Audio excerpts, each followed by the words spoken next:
how many of you learned how to walk? Most of you? So you learned how to walk by doing what? By practicing and making mistakes, somebody said. Right? And making mistakes. But what do we get taught about making mistakes? That it's wrong, that it's a bad thing. You know, we have to make all kinds of different mistakes along the way in order for us to walk. Anybody learn how to drive a car with a stick shift? Yeah. How hard was that initially? Right? So what if it's okay not to be confident in some areas of your life? What if that's okay? Has anybody ever thought about that, making it okay? Because you have your identity, right? You have who you really are, and that's always a 10. And then you've got your roles, right, of yourself.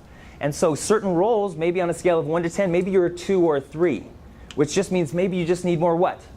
Practice. Yes, repetition is the mother of mastery. Do things over and over and over, we'll master it.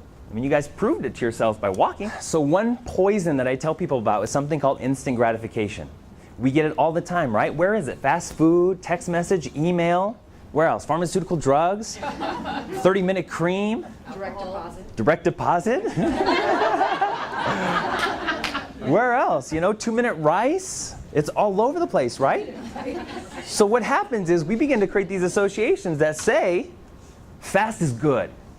But when we apply it to the personal development world and creating change within ourselves, and we think it has to happen now and it doesn't, who do we judge? Who do we blame? Ourselves. Why do we do that? You know? It's all programmed in.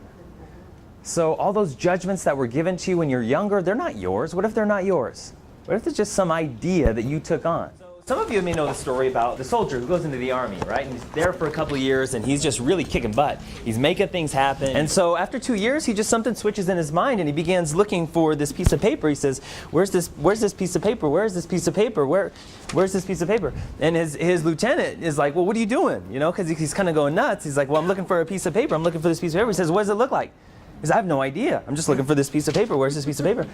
And his lieutenant doesn't know what to do, so he sends him to the psychiatrist, right? The psychiatrist sits with him. He says, well, how can I help you, sir? He says, well, I'm looking for this piece of paper. I'm looking for this piece of paper. Where's this piece of paper? He's like, well, what does it look like? And the guy says, I don't know. I have no idea. And so the psychiatrist has no idea what to do with him, right? No clue. So he says, you know, son, it looks like the Army's been a little too tough on you. So we're going to have to honorably discharge you if you just go ahead and sign this piece of paper right here. And the guy goes, oh, there it is.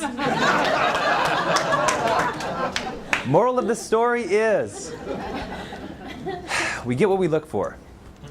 And if we look for things to love and appreciate about ourselves, we're going to find them, aren't we? But if we look for things to judge or call us wrong, we're going to find those too.